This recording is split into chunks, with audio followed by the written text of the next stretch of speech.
ಅಯ್ಯೋ, ಈ ಟೆಂಪಲ್ ಬಿರ್ಲಾ ಮಂದಿರ್ ಹತ್ರ ಗೋವಾ ಅಲ್ಲಿದೆ. ನಾನು ಈ ಟೆಂಪಲ್ ನೋಡಿದ ತಕ್ಷಣ ತುಂಬ ಶಾಕ್ ಆದೆ. ಈ ಮಂದಿರ್ ನೋಡೋಷ್ಟಕ್ಕೆ ಇಲ್ಲಿ ನಮ್ಮ ಮನೆ ದೇವರಿಂದು ಟೆಂಪಲ್ ಇದೆ ಕೂಡ, ರಾಧಾಕೃಷ್ಣ ಕೂಡ ಟೆಂಪಲ್ ಇದೆ. ನಾನು ಇವಾಗ ತೋರಿಸ್ತಿರೋದು ವೆಂಕಟರಮಣ ಸ್ವಾಮಿಯಿಂದ. ಎಷ್ಟು ಚೆನ್ನಾಗಿ ಅಲಂಕಾರ ಮಾಡಿದ್ದಾರೆ.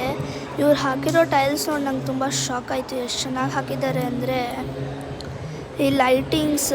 ವೆಂಕಟರಮಣ ನೋಡಲಿಕ್ಕೆ ಅವನು ಇಲ್ಲೇ ನಿಂತ್ಕೊಂಡಿದ್ದಾನೆ ಅಂತ ಅನಿಸುತ್ತೆ.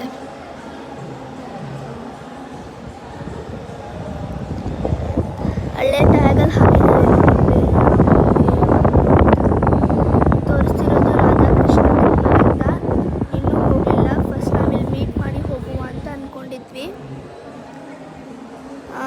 ಬಂದ್ವಿ ನೋಡಿ.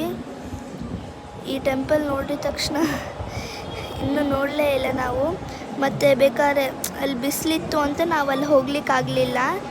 ಯಾಕಂದರೆ ಎಷ್ಟು ಸುಡ್ತಿತ್ತು ಅಂದರೆ, ಈ ಗೋವಾ ಅಂದರೆ ನಿಮ್ಮೆಲ್ಲರಿಗೂ ಗೊತ್ತಿರ್ತದೆ. ಆಮೇಲೆ ಆ ಸೈಡಿಂದ ನಾವು ಬರಬೇಕಾಗುತ್ತೆ. ಯಾಕಂದರೆ ಎಂಡ್ ಗೇಟ್ ಇದೆ. ಗೇಟ್ ಹತ್ರ ಎಲ್ಲ ವೀಡಿಯೋ ಮಾಡಬಾರ್ದು ಅಂತ ಹೇಳಿದರು, ಅದಕ್ಕೋಸ್ಕರ ಮಾಡಲಿಲ್ಲ. ಆಮೇಲೆ ಇಲ್ಲಿ ಫ್ರಂಟ್ ಬಂದಿದ ತಕ್ಷಣ ನಾನು ಇವಾಗ ನಿಮಗೆಲ್ಲ ಟೆಂಪಲ್ ತೋರಿಸ್ತಿದ್ದೀನಿ. ಎಷ್ಟು ಚೆನ್ನಾಗಿ ಅಲಂಕಾರ ಮಾಡಿದ್ದಾರೆ ದೇವ್ರನ್ನ ಅಂದರೆ ನಮ್ಗೆ ನೋಡಲಿಕ್ಕೆ ಟೈಮ್ ಸಿಗಲಿಲ್ಲ. ನೋಡಿ ದೇವ್ರನ್ನ. ಆ ಟೈಲ್ಸ್ ಹಾಕಿರೋರಿಗೆ ಕೊಡ್ಬೇಕು, ಎಷ್ಟು ಚೆನ್ನಾಗಿ ಮಾಡಿದ್ರು ಅಂದರೆ. ನೀವು ಇಲ್ಲೆಲ್ಲ ವಿಸಿಟ್ ಮಾಡಬೇಕಂದ್ರೆ ಗೋವಾಗೆ ಬನ್ನಿ.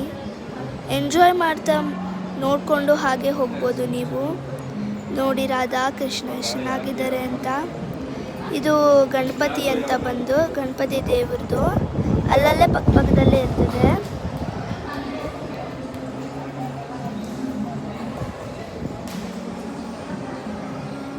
ಅದಾದಮೇಲೆ ಇವಾಗ ನಾನು ತೋರಿಸ್ತಿರೋದು ಹನುಮಾನಿಂದು.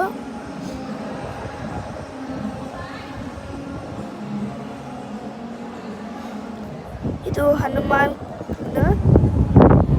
ಮತ್ತಿದು ಅದೇ ಈ ಪಿಕ್ಚರ್ ನೋಡಿದ ತಕ್ಷಣ ಗೊತ್ತಾಯ್ತಲ್ವಾ ನಿಮಗೆಲ್ಲರಿಗೂ.